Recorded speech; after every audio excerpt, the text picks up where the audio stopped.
r/ask Reddit. What conspiracy theory are you certain is true? Why?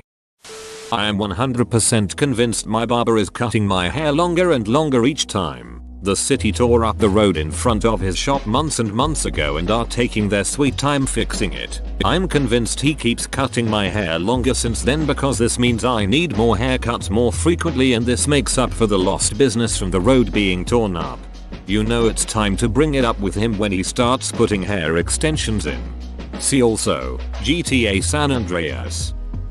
The UFO conspiracy is a government conspiracy. Project Blue Book was a real program in which the US government purposefully made UFO sightings appear to be a government cover-up. In actuality, the UFO sightings were of the B-2 bomber, F-117 and other experimental aircraft. The military used the UFO sightings to cover up the development of these aircraft. I believe this program never stopped and the government loves the idea of UFO and alien conspiracy because it makes the government appear more powerful while simultaneously misdirecting the public. Edit. For clarification, he definitely misspoke when referring to the B-2 and Project Blue Book. It would have been the SR-71 that was being covered up. UFO reports were indeed made when the B-2 was being tested at Area 51. The military didn't actively perpetuate those sightings the same way they did with the Blue Book. Just let them continue. Also, a lot of people are recounting their personal sightings of UFOs that defy physics, etc. While some of these I would maintain could still be military aircraft, by no means am I saying all UFOs are explainable. I'm talking specifically about the idea that the government has made contact with aliens and reversed engineered their spacecraft. I would wager that the governments of the world have marginally more knowledge regarding true UFOs than the average citizen. This is also what I believe. In addition, they know a certain segment of the population will hunt out conspiracy theories. The government actively engage these people with exciting, fantastic and sexy stories of alien space wars, alien-human hybrids living among us, and secret space programs. These keeps the conspiracy types occupied and out of their hair for real secret programs, which are not fantastical in any way. I remember reading a story, or watching a docu somewhere about this. There was a guy who asserted he had observed UFOs somewhere in the US Southwest. He let someone know, and one day the government showed up, asked him all about it. He told them everything he knew. They confirmed everything he said. He was in fact communicating with aliens and whatnot, and should keep studying them and reporting his findings to them. The truth? The government had been testing helicopters in the night. These are the lights he'd seen and radio signals he heard. They wanted to delegitimize him, make him look crazy. It worked. No one ever believed him after this. This works for many reasons and is a clever tactic.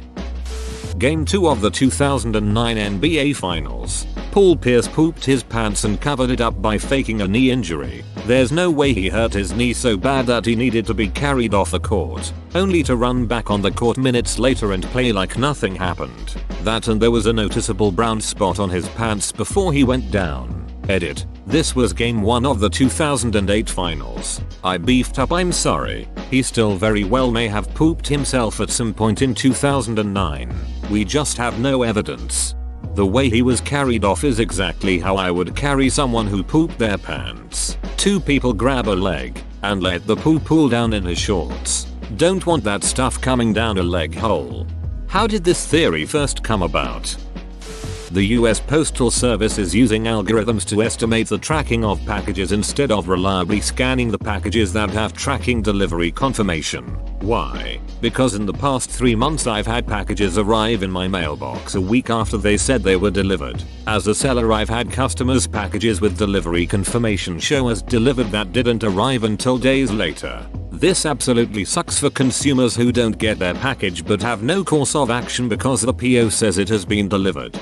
This happened to me and I was told by an Amazon employee that sometimes the delivery drivers will mark the package as delivered so as not to screw up their route. As somebody who does Amazon Flex a bit, they recently updated the app to fix this. Now if you select a package out of order in the route, it will actually go to the next package after that and continue the route, rather than constantly suggesting you try delivering the first one. For example, if you had 5 packages and had an issue with 2, so you selected 3 as the next delivery, Previously, once 3 was delivered, it would have then routed you to 2. Now it routes you to 4. Of course. What you're supposed to do when you have an issue with 2 is report that issue through the app. There's a structure for this shit. But because we're all just random idiots doing it through an app, there's not much quality control on who's delivering your packages. No interview process or resume submission or anything. Just a background check to make sure you've never driven drunk or something. I believe Trader Joe's purposely build their parking lots too small so it looks like they're busier than they actually are. Today I learned that Trader Joe's tiny parking lot isn't just a thing where I live. I have lived in multiple states, from the West Coast, Midwest and to New England, and traveled all across the country. I firmly believe Trader Joe's selects their real estate based on shitty parking situations. Edit. Thank you for this list of large TJ's parking lots. Since I am moving again soon, I will take this information under consideration when deciding where we go next. Portsmouth, NH Danbury, CT half of New Jersey Virginia Beach, VA Westchester, CA Indio, CA Pasadena, CA Santa Cruz, CA. Reddit is just me and 8 million really cleverly written bots pretending to be people. Plot twist. 8 million Redditors cleverly wrote a bot to believe it's a human. And it's you. Calm down, Blade Runner. The moon landing. The moon never landed anywhere. It's still in the sky. Just look outside. No, it's just a super thin metal disc held in rotation by satellites. In Mark Ronson and Bruno Mars' Uptown Funk, the line Uptown Funk you up, Uptown Funk you up, they actually say duck a few times. Okay, so this one time I was at a farmer's market and there was this kid, definitely under 10 years old, playing an electric guitar and singing, which was pretty adorable. But then when he started on Uptown Funk he was definitely saying duck. Not intentionally, just how it came out. There was probably a crowd of about 50 people trying not to laugh so as to not make the kid feel embarrassed about performing. But it was one of the funniest things ever. Even the kid's parents were barely holding it together. My son does it the reverse way. I'm too hot. Hot day. It still makes sense. Big Mason Jar founded Pinterest to boost sales. They've got their fingerprints all over Etsy too. That Hitler didn't die in that bunker. The bodies found were burned. Well burned. Beyond recognition. Also, the source that everyone cites for this evidence was pretty iffy. Also, turned out the Soviet Union had the bodies for many years. Once they tested DNA, it belonged to a woman. Dental records didn't match. He is obviously dead now. But once you read about Hitler's death you come to find there isn't any real evidence the bastard died. Even Stalin believed Hitler escaped. Everyone knows that Hitler was murdered in a cinema in France. Golomi. The Turkish coup was an orchestrated attempt at a power grab by Erdogan. Think about it. The military tries to take over the state. While that's going on, 2 jet fighters of the military fly next to Erdogan's plane, but refuse to engage and flew away. Immediately after the coup, Erdogan begins a mass purge of all opposing forces and parties and does multiple government power grabs. My friend said the same thing, that the coup was a false flag. Tanks and armed officers surrender to police squad cars, and right after, Erdogan uses the incident to seize up more power and claims that there would be consequences of such an incident, all of which easily necessitated his measures of preventing subversion of his control by tightening up his authoritarian powers and preventing other Turkish politicians getting elected to the presidency. Yeah, right. I'm pretty sure that's exactly what happened and nobody questions it now. I never even knew it was a conspiracy theory, I thought it was fact. D. B. Cooper. The whole flight crew was in on the scam. Nobody jumped out of the plane. He hid somewhere the authorities wouldn't have checked and then strolled out with the money wearing an outfit he had under his clothes. D. B. Cooper took the money and went on to live under the alias Tommy Wiseau. I'm partial to the theory that Ron Paul is D. B. Cooper. The age-adjusted sketch that the FBI released in 2008 looks a lot like Paul, and pictures of Paul from the mid-70s look a lot like the original sketch. Paul's height, 5 feet 11, also matches Cooper's description. In addition, Paul first ran for office in 1974, the year after the hijacking, which would fit if the hijacking was a way of raising money to go into politics. I believe the rich are pitting people against each other to drastically take attention away from how they make the rules and run the show. Hard for a white man and black man to come together and fight a common enemy such as the wealthy when their media stations make you hate each other over skin color or other non-important issues for the country. This is exactly what's happening the world over. I'd agree with this one. Back in 2010 during the Occupy movement, the media shit a brick. Every story was either discrediting the whole movement or yelling at people that they have to do everything possible avoid class warfare and it won't solve anything. Now, instead of being angry at the rich, poor people are at each other's throats. Racial tensions are higher than they've been in decades. But you don't hear the media say a peep about avoiding a race war, because they don't care. It's far easier to get away with screwing people over if they're only paying attention to the other people getting screwed rather than the ones doing the screwing. Trump's campaign started off as a joke, but as he gained popularity he realized he could actually win. Not a joke as much as a way to get attention. He's been running in every election for a while. He just never made any progress. Basically a voter-funded book tour. He always had a new book to sell when election season would get going. When Pope Francis had just started there were some rumors that he would dress as a normal priest at night and volunteer at soup kitchens and whatnot incognito. I like the thought of the Pope getting just a tiny bit too stress adjusting to his new job. I came here expecting to find depressing things that I refuse to believe. Thanks for proving me wrong. Although the Vatican officially denied the allegation, it wouldn't shock me if they did so more for practical security matters than for the purpose of conveying the truth. The claim has never been properly verified, but I personally consider this less of a conspiracy and more of a fun secret. It just seems so appropriate given his public persona, especially when the adoration was overflowing right after his installation. Open bracket. Side note, I'm not sure if installation is the right word. What do you call it when they declare a new pope? Popification? Edit. Pontificating or election were what I was looking for. Thanks for the help. Vladimir Putin planned the Moscow apartment bombings as an excuse to start the Second Chechen War, which facilitated his rise to power. I mean, they found FSB people near buildings where actual bombs were found in bags, and they said it was a training exercise. Is this still a theory? I honestly thought it was documented fact. Beyonce was not born in 1981. She was born in 1979 and she will be turning 38 not 36 this September. Her dad has been on radio shows and mentioned that Beyonce was the same age as Pink, who was born in 1979. Pretending you are 2 years younger seems like a very petty thing to lie about, but in a strange way I could see it may have been beneficial to her early Destiny's Child days to portray her as the teen singer who's the face of a girl group, a common trope in the late 90s. Pretending you are 2 years younger seems like a very petty thing to lie about. I did when I was at university for stupid insecure reasons. I was basically 2 years older than everyone else. All these home ancestry DNA tests that popped up out of nowhere have me suspicious. Edit. 2 words second edit. Sorry, I should actually state my theory. I feel like these suddenly became popular as a way to collect a massive database of DNA. I really wanted to do one of these tests, but the fact that your DNA data is only kept online, you're not given the data as physical media, doesn't sit right with me. We already have the NSA collecting photos, etc.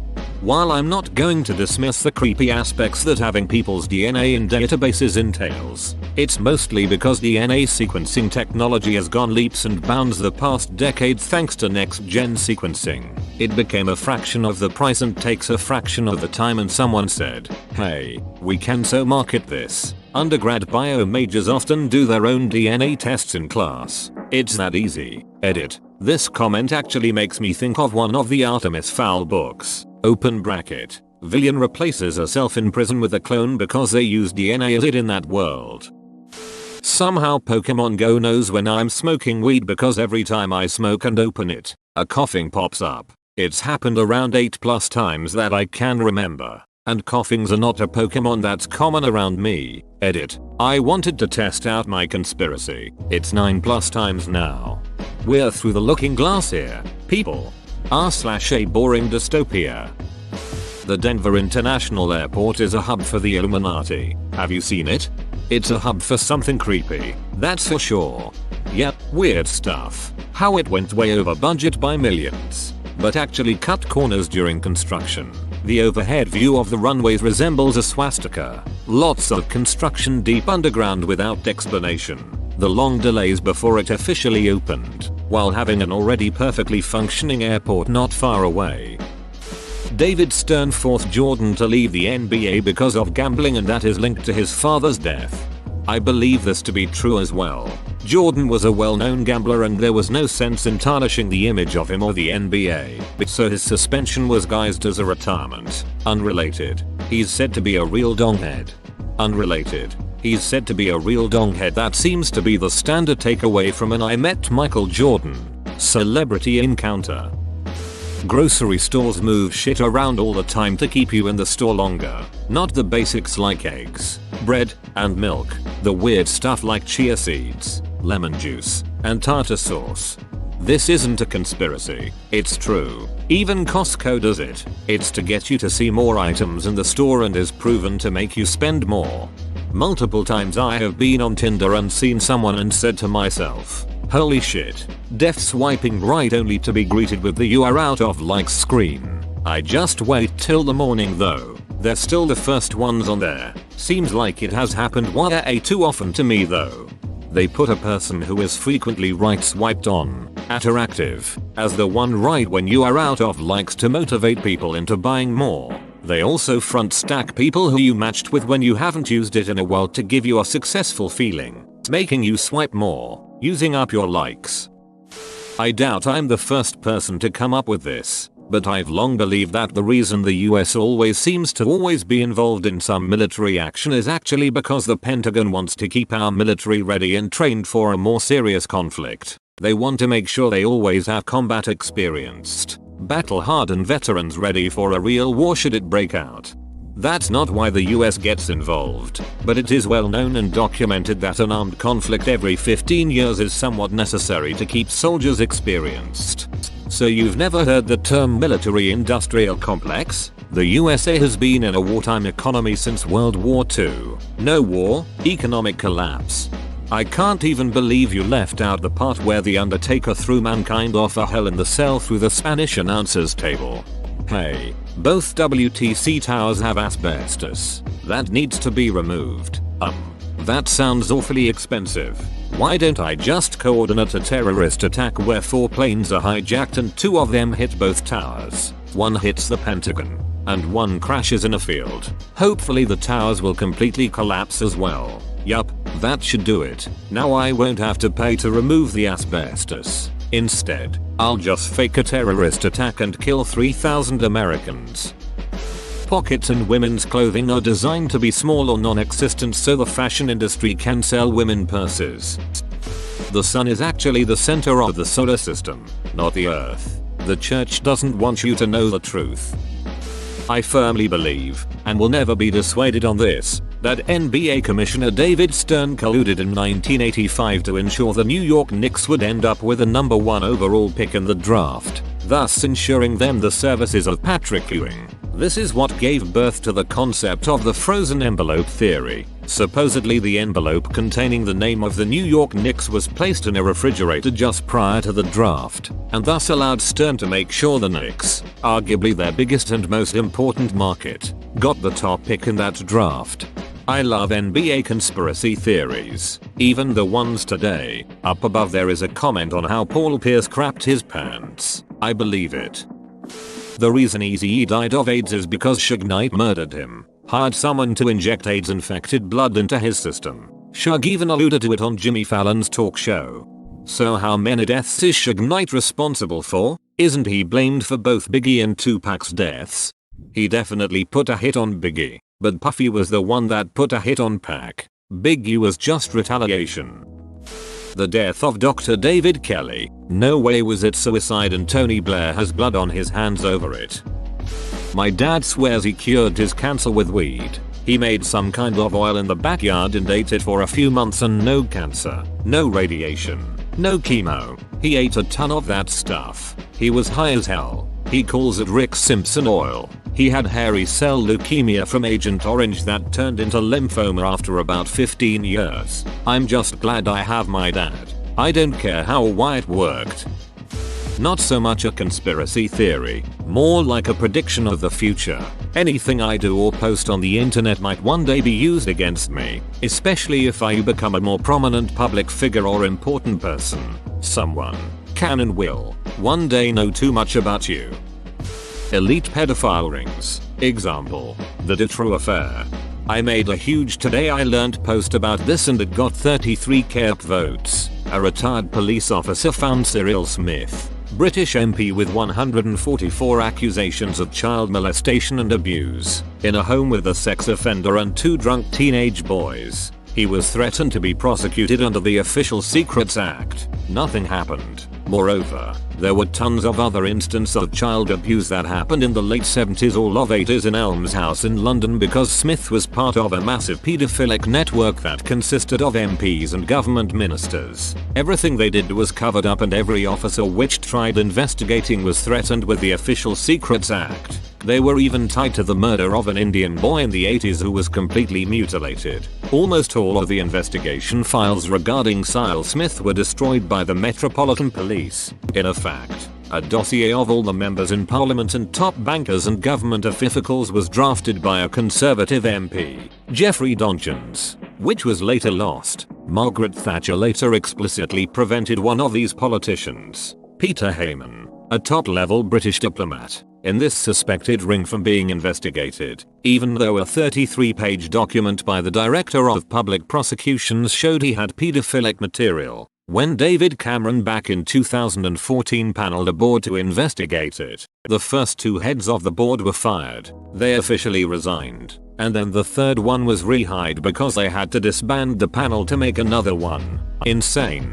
This ring didn't just die in the 80s in Britain, it still exists today. Multiple cartels are operating in the US, and they are a big part of why the average working person is struggling so much there. By cartel, I don't mean a drug smuggling group. I'm talking about a group of legal businesses and corporations who work together to keep prices high and costs low while pretending to compete with one another. Cases in point, telecom providers. It's well known that there's a literal agreement between Time Warner and Comcast that they won't compete with one another, that each is their sphere of interest and they won't move into the other sphere. This has the effect of stifling infrastructure investment and keeping prices high. Healthcare costs are another cartel situation. Voter suppression efforts by the Republican Party. There's no real problem with in-person voter fraud in the US. There's maybe a dozen cases of it, out of millions of people, but Republicans are pretending there is a problem so that they can suppress their opponents' voting rights. I don't know if I believe it's entirely true, but I feel like there may be some truth to the conspiracy that says Elvis befriended President Nixon to get the government to help him fake his death so he could live out the rest of his life as a not famous person. It's at least somewhat plausible. But who is going to fake their death as? He died on the toilet pushing too hard? ? When you're lying, throw in a bit of self-embarrassing info, makes it more believable. That the McCanns were actively involved with the disappearance and or death of their daughter Madeleine. That op is conspiring to make me read all these posts and believe the 9/11 and JFK theories. Khloe Kardashian's actual father is O.J. Simpson and nothing is going to convince me otherwise. The chemicals in the water turning the friggin' frogs gay. Simulated reality. Spiders have 8 eyes because they are actually self-replicating webcams that locate and move to corners where using silk wires they build a structure which they can use to trap small animals for food and also as an antenna they can use like a string instrument to send data to their network. That's just science right there. Elliott Smith didn't kill himself. Yeah, he sang sad songs, but he was recording a new album and had just invited a new producer to help him work on it. And no one stabs themselves in the chest twice. IDK who did it, but he didn't do it himself. Not saying you're wrong, but lots of people stab themselves multiple times during a suicide attempt. They're called hesitation wounds. For example, Artie Lange stabbed himself 9 times with a chef's knife and fortunately survived. Again, not saying anything about ES. Darth Jar Jar. Whoa, you made it to the end? You're a ducking beast. I'll cuss you a deal. Smash like and subscribe for more curated content, bruh. It's free and that's a great price.